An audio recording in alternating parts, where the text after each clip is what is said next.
My brother, who used to date my fiancée years ago, had the audacity to drop to one knee and propose to her right in front of our entire family, completely hijacking our special moment. What was supposed to be a celebration of our love turned into a humiliating disaster, and now I'm furious, betrayed, and questioning everything about the people closest to me. My brother, Mark, who is 26, was romantically involved with my fiancée, Jen, also 26, about a year ago. To give you some background, their relationship began in August 2022 and lasted just 1 month. He ended it because he found committed relationships uninteresting and wasn't looking to settle down at that point. During their brief time together, I was living in a different state, completely unaware he even had a girlfriend, let alone that it was Jen. Jen and I crossed paths at a bar in October when I returned home. We connected instantly. She struck me as the most beautiful and sharp-witted woman I'd ever encountered, and after a few more meetings, we decided to make our relationship exclusive. By December, I was ready to tell my family about her and suggested they meet her around Christmas. They knew I was seeing someone, but I tend to be private about my personal life, so I kept details minimal until our commitment felt more solid. When my parents asked for photos, my phone circulated the dinner table.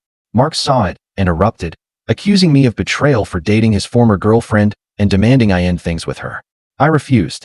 When I questioned Jen about it, she confirmed their past and provided specifics about their breakup. It took a few weeks, but eventually, Mark stopped bringing up my relationship with his ex, and I assumed he had moved on. This year, on Jen's birthday, I arranged a special dinner with both our families and her closest friends, where I proposed to her. Mark once again lost his temper, furious about my proposal, but my sisters and I quickly defused the situation. The most recent incident occurred just this past weekend. Mark had been unusually quiet for the past 2 months. I hadn't seen much of him and thought he was keeping his distance, which was fine by me. Then, unexpectedly, he invited Jen and me to a family dinner at his apartment, along with our parents and sisters. I found it odd, but since our parents and sisters were also attending, we agreed to go. The dinner itself was pleasant and informal. Afterwards, we relocated to the living room for conversation. About half an hour into our chat, Mark abruptly stood up and announced he had something important to share. He delivered a lengthy monologue about his joy in having his family present for a significant moment, then dropped to one knee, produced a rather inexpensive ring, and proposed to Jen. Jen was clearly taken aback and uncomfortable, instructing him to put the ring away and stand up. My father attempted to intervene, but I reached Mark first and hit him. I won't recount much of what followed, primarily because my anger prevented me from fully processing his words. But he did say something about trying to prove that Jen wasn't truly interested in me and just wanted to get back at him. Before things could escalate further, my parents quickly ushered me out, promising to speak with him. It's been a few days since that happened, and I'm still seething. I'm unsure how to proceed, and I worry Jen might reconsider marrying me because of all this. Any thoughts, clarifications, and updates? Firstly, thank you all for your responses. I've read through the comments and appreciate the valuable points raised.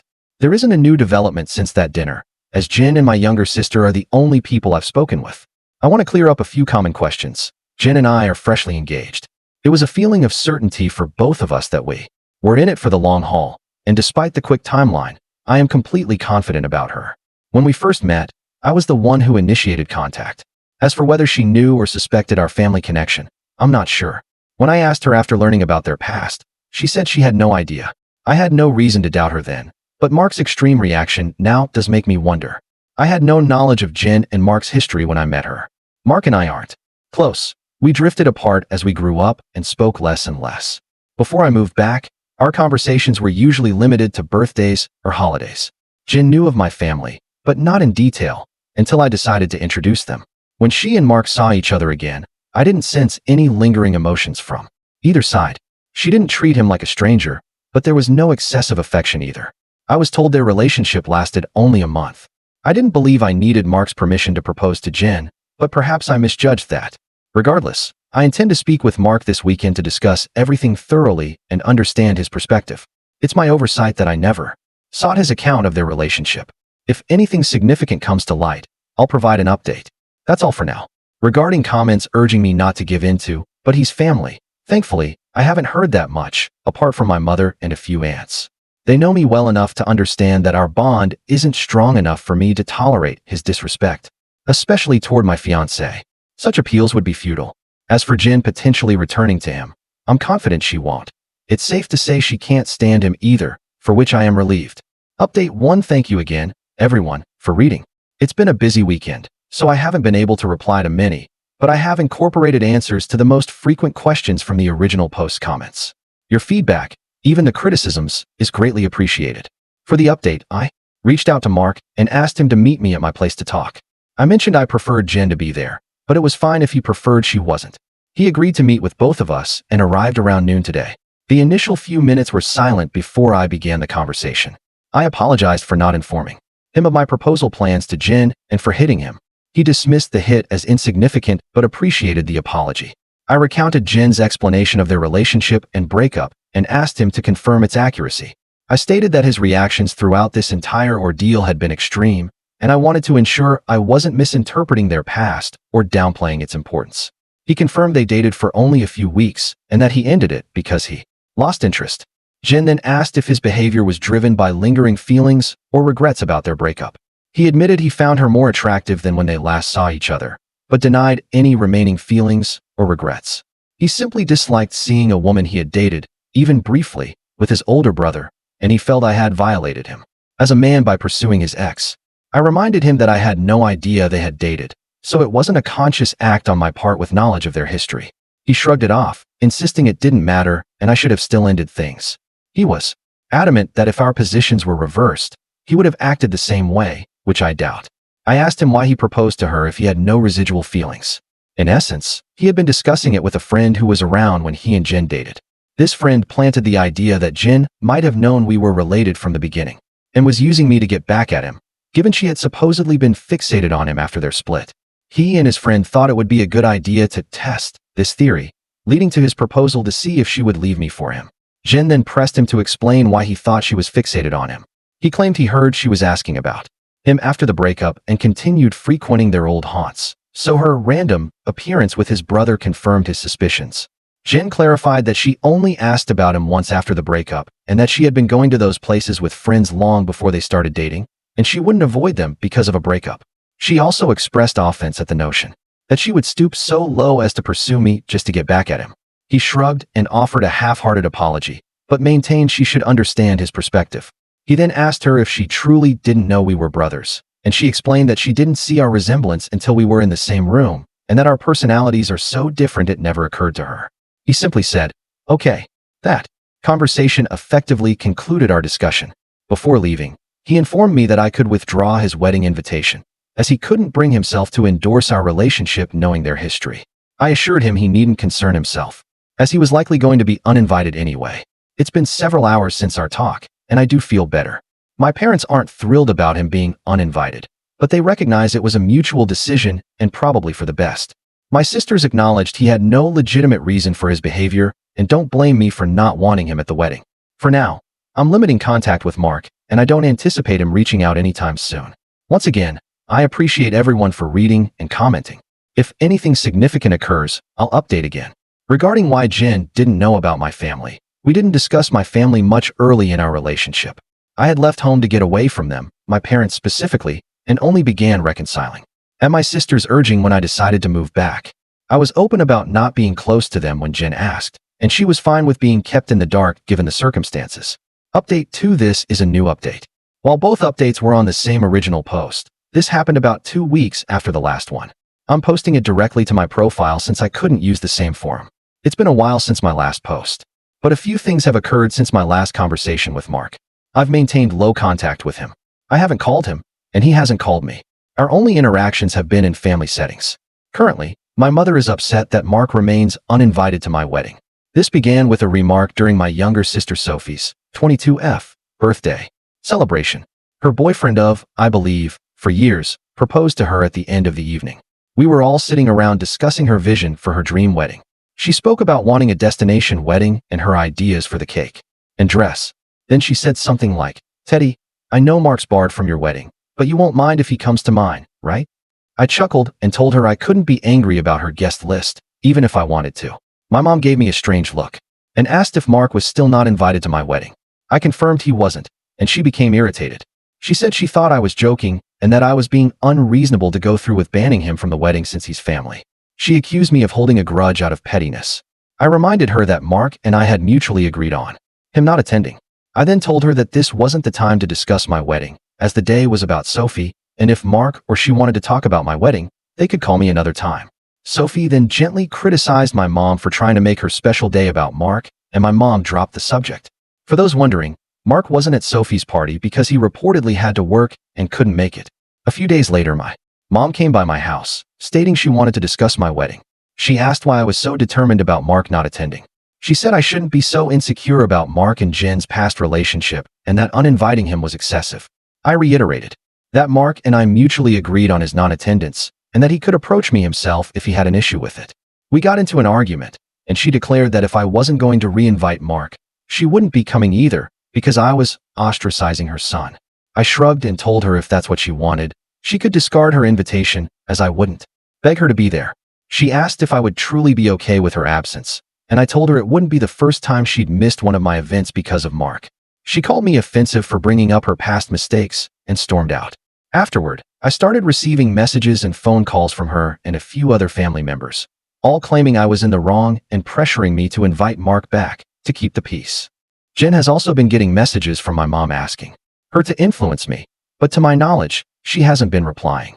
So far, most of my mom's side of the family is showing solidarity with her and won't attend, while my dad and his side, my aunt and uncle and their 2 children, agree with me and are still coming. My sisters are also attending, as is Jen's family. Of course, I also spoke to Mark about it, asking if he had an issue with not being invited. He said he uninvited himself in the first place and doesn't understand why they're making a big deal out of it since he still doesn't want to go. He told me to keep him out of the family disputes because he's not involved, and he said he'd tell our mom the same thing. As of now, I'm back to having limited contact with my mom, but my dad and I remain on decent terms. I'm still deciding whether I'll re-invite my mom and her family if they change their minds about the boycott, but the chances are low, which I've also conveyed to my dad, and he understands. For now, Jen and I have begun looking into a smaller venue since our guest list has significantly reduced. Update 3: My mom is indefinitely uninvited from the wedding. About 2 weeks after she declared she wouldn't attend, she stopped by, stating she wanted to clear the air and discuss everything. We agreed and invited her to join us for dinner. Jen prepared a plate of food for her, and I asked if she still planned to skip the wedding. She replied that while she wished to come, she couldn't overlook my refusal to invite Mark because of what she called a simple mistake. I reminded her that his simple mistake involved proposing to my fiancée while I was less than 3 feet away, to which she dismissed it as just a joke. Jen then questioned why she wanted to talk if she maintained the same stance on Mark's attendance. My mom stated she wanted to speak with Jen, hoping Jen would listen and persuade me to re-invite Mark. She apparently assumed I would be at work and she'd catch Jen alone. Jen politely informed her that while she understood her thinking, she wouldn't have that conversation without me present, as it concerned my brother. My mom then made a remark implying Jen was spineless and couldn't have a conversation without me guiding her thoughts. This sparked a rather heated exchange among the 3 of us before Jen told her to leave. My mom got up and followed Jen toward the door, still yelling at her. By this point, she was shouting about Jen tearing our family apart. As Jen unlocked the front door, my mom grabbed her hair and pulled her to the ground, continuing to scream. She hit Jen and attempted to claw her face, at which point I pulled my mom off and forced her outside. She banged on the door for a few minutes while I made sure Jen was all right. Then she left, calling both of us repeatedly. Once I was sure Jen was okay, I texted my mom, telling her not to bother reaching out again because we would never speak to her again. I also called my dad and sisters to inform them of what had transpired. My dad seemed surprised and tried to make excuses, suggesting my mom had been stressed about the entire situation for a while. My sisters stated they knew she would eventually snap, describing her as always having been crazy, and said they would come over to check on Jen. I asked Jen if she wanted to press charges, but she declined, saying she only wanted to sever contact with my mom for good. I told her that part was obvious, but she should still speak to the police since she had been physically assaulted. However, she doesn't want my mom to be arrested. My sisters and Jen's mom thankfully came by to offer comfort, so Jen is doing okay. My mom is blocked on everything until Jen says otherwise. I genuinely don't know what to do now. Jen is still against formal charges, feeling guilty about the idea of her mother getting arrested over this. However, my sisters and I want to persuade her to, at the very least, get documentation in case something happens in the future. If Mark had genuinely taken responsibility with our mom, this entire situation could have been avoided. But I don't think he grasps what accountability means. I truly believe he sees himself as having nothing to do with our mom's actions, and I doubt anything I say will convince him that everything she does is for him and her own selfish gain. Jen remains opposed to formal charges, but after reading some of your comments with me and a lengthy discussion about how this could escalate, she agreed to have the incident documented with the police, just in case.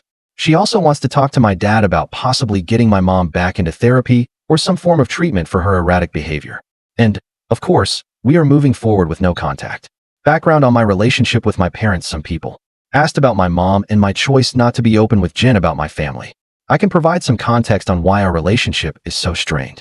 As some of you suggested, Mark was indeed the golden child. My mom absolutely doted on him, and she made no effort to conceal it. While my sisters and I didn't get much time with our parents in the way typical children do, unless there were two, they would spend as much time with Mark as possible. This included taking him shopping while we stayed with a sitter, or bringing him his favorite food and toys from the store when they shopped alone. He usually received better items than the rest of us. New, expensive clothes compared to our thrifted ones, or new toys exclusively for him while we shared old ones. If my sisters and I received gifts, they were for us to share, but my mom made it very clear that Mark's possessions were strictly his and not to be touched. When Mark misbehaved, I would often be punished for not being a good role model and showing him the correct way to act. For instance, when Mark went through a phase of breaking his toys, I received a beating because, apparently, he learned that behavior from me. When he was 8, Mark got into trouble at school for trying to push a kid down the stairs. I was grounded for 2 weeks and told to apologize to the kid for not teaching my brother right. When I turned 13, I pushed for my parents to start giving me an allowance. They agreed, provided I completed household chores like mowing the lawn, taking out the trash, raking leaves, etc. It was usually around $25 a week to help me save. Mark saw I was getting money and begged my parents for an allowance too. Instead of making him work, $10 of my allowance money was given to him each week because we were doing such a good job with our chores he never touched. Whenever I asked him to help, he would say it wasn't his job, so why should he bother? It was around this time that I really started to distance myself from my brother. By the time I entered high school, we only spoke when we needed small favors or when absolutely necessary. I got my first job when I turned 17 because I wanted to finally get my own car and earn money that they couldn't force me to give to Mark. My oldest sister, Maggie, helped me set up my own bank account and taught me how to properly budget and save. I bought my first car at 18 after all my hard work. When Mark got his license, my parents asked me to let him use my car for transportation and extra practice. Reluctantly, I agreed, and for a while, the arrangement worked fine. Mark used my car when I didn't need it and helped maintain it fairly. Well, when he expressed wanting his own car, my mom approached me and told me to give him my car because he needed it more. When I refused, she threatened to kick me out. We had a fight that night, which ended with her giving Mark my car and taking me to transfer ownership to him within the next few days. Since I had nowhere else to go at the time, I just resigned myself and signed it over. When I graduated high school, both of my parents skipped my graduation because Mark didn't want to sit through a long ceremony just to see me get a piece of paper, and my mom didn't want to leave him alone for the night. So I only had the support of my sisters and my aunt and uncle, who wanted to take me out. They ended up having to bring me home at my parents' request because they made me dinner to make it up to me. It was a dinner I couldn't eat because my mom put shrimp and chicken on the same serving dish, and I'm allergic to shellfish. In my first year out of high school, I worked 2 jobs to buy myself another car, and at the start of the new school year, I moved away for college and cut contact with them. They, mostly my mom, tried to reach out for the first few months via social media and Sophie, but I never responded, and I warned Sophie she would be cut off too if she kept trying. When she couldn't reach me through Sophie, she tried through my older sister Charlotte, and a few times through Maggie and Mark until I threatened to file a restraining order for harassment. It was a bluff, as I had no idea how to do it, but it managed to scare her off, and the most I got from her were happy holiday texts over the years. Around the time I moved back, Charlotte told me they had been seeing a family therapist at her request, and my parents wanted to apologize for their treatment of us. I was hesitant but agreed, provided they would be genuine. The reconciliation process started when I moved back home. That doesn't even begin to cover everything they put me through, and it took a great deal for me to even consider letting them back into my life. When I met Jen, I wasn't sure where my relationship with her was headed or where my relationship with my parents was going. I didn't want to mention my family at all, largely because I was prepared to cut contact again if necessary. Jen was understanding of it being a sensitive topic and didn't press for details. I hope this helps clarify some of the questions I've seen regarding why I didn't make reconciliation contingent on them reimbursing me for the car. Getting reimbursed for the car wasn't a battle I was willing to fight. as the damage was already done. Even now, it's hard to believe Mark was the favorite. There was nothing particularly special about him. I don't mean that as an insult. He was just a regular kid. My parents weren't facing fertility issues. He wasn't a miracle, wasn't a financial ticket. They weren't having marital problems, and using a baby is a quick fix. He was simply born, and they chose to love him more than us. And believe me, they didn't think this was normal. They just have a soft spot for our parents because they're our parents and they believe they have redeeming qualities. Am I adopted? Biologically, no. Unfortunately, they couldn't deny me even if they wished they could. Haha. I used to make excuses for them. But after a while, I had to admit they are just two individuals who should never have had children. Update for I want to thank everyone who has offered advice and sent kind messages and comments over the past few days and weeks. Jen and I have read through them all, and we appreciate everything. To address the most frequent question about why I chose to reconnect after everything, the simple answer is that I would do anything for my sisters. Charlotte wanted the entire family around for the birth of her first child and to support her as she adjusted. She didn't want part-time aunts and uncles who would only visit her child on birthdays and holidays. She was never the type to ask for much growing up, so when she asked if I would be willing to try for her, I agreed because it would make her happy. I also think a part of me hoped that perhaps they had changed. I don't regret attempting reconciliation either. My parents are still awful, but I met the love of my life, so I consider it a win. A few people wanted an update, so here it is. Apologies if it's jumbled or confusing. A lot has happened. We filed a police report, and we were informed that even though Jen doesn't want to pursue anything, it's not entirely our decision whether it proceeds, but they would consider our preference. We provided some solid evidence of the assault, including photos of Jen's face and text from my mom and dad discussing the incident. We were advised to report and record any future incidents with my mom, just in case. Given where we live, I doubt it will go far, but at least we have it on record. I received about 100 angry text messages, which tells me they at least spoke with her regarding the incident. My mom tried to corner me as I was leaving my job and screamed at me about trying to ruin her life. She kept yelling that I was a terrible son for trying to get her arrested over a small misunderstanding, and that she didn't understand what she had done to deserve such punishment. I told her that if she didn't want legal trouble, she shouldn't have hit Jen. She demanded I tell the police to dismiss the report, which I refused. I told her precisely what the officer said about it being out of my hands. She had a tantrum in the parking lot and hit me a few times, just on the chest and arm, before security intervened and escorted her off the property. I had to speak with my boss about the incident. Luckily, she was understanding after I explained everything. When I got home, I told Jen what happened. She was upset and asked that we discuss a plan for my family moving forward. It was a long conversation, but we took the advice of some Redditors and decided to go completely no contact with my family, aside from my sisters. We agreed that having them in my life is adding unnecessary stress for both of us, and we aren't even married yet. She told me she wanted to consider moving away and creating some distance between us and my family. She said she tried to stay out of my family issues because it wasn't her place, but she refuses to tolerate my mom and her behavior, or my dad enabling her abuse. A lot more was said, too much to include in this post, but I agreed with her that they were more trouble than they're worth, and I also don't want to deal with this anymore. I also agreed to go to therapy, and she's helping me find a therapist. I decided to call my dad after our talk and let him know I would be going no contact. He didn't answer the first time, so I left a message asking for a long talk. When he called back, he asked if it was okay for my mom to be part of the conversation. I said it was fine, as she needed to hear what I had to say too. The conversation went about as expected. I told them both that Jen and I are cutting them out of our lives. My dad demanded to know why I would do such a thing after all the effort put into repairing our relationship. I told him that this entire situation with Mark has revealed that nothing is truly repaired between us, and as far as they're concerned, the world revolves solely around my mom and my younger brother. I told them that their continuous favoritism of Mark has brought our relationship to a point of no return, and I wasn't interested in clinging to a failing connection. I told them that I agreed to reconcile for Charlotte's sake, but I don't appreciate all the disrespect towards me and Jen, and I wouldn't tolerate it anymore, for both our sakes. To my mom specifically, I told her I was tired of her using me as a scapegoat for her poor parenting and Mark's attitude. I also told her that I would never forgive her for what she did to Jen and what she did to me and my sisters growing up. She started to say how I should move on like my sisters have, but I cut her off and told her she should accept their forgiveness and move on because she would never receive it from me, especially after everything she's done these last few weeks. She started crying and asked me how I could treat her like such a villain. I told her she could only be upset with herself because I've done nothing wrong. She cried harder and told me how much she regretted having me and how I've only tried to ruin her life. This ignited another heated argument between her and Jen told her, in much more colorful language, that she was disgusting and many other harsh names for saying something like that to me. I don't know if she left the room or just decided to be quiet, but my mom stopped talking when Jen finished. My dad said he wasn't okay with being shut out of my life and asked me to try to understand my mom's perspective.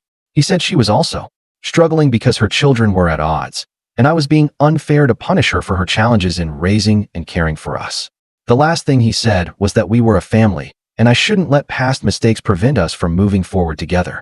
I told him that the only people she ever truly cared for were Mark and herself, and there was nothing he could say or do to change my mind. I told him it was up to him whether to keep my number, but I would be blocking him and my mom everywhere, and I wouldn't be reaching out again. Then I hung up. Afterward, I sent a long email with a link to my posts attached. To my entire family, uninviting everyone except my aunt and uncle and my sisters to the wedding.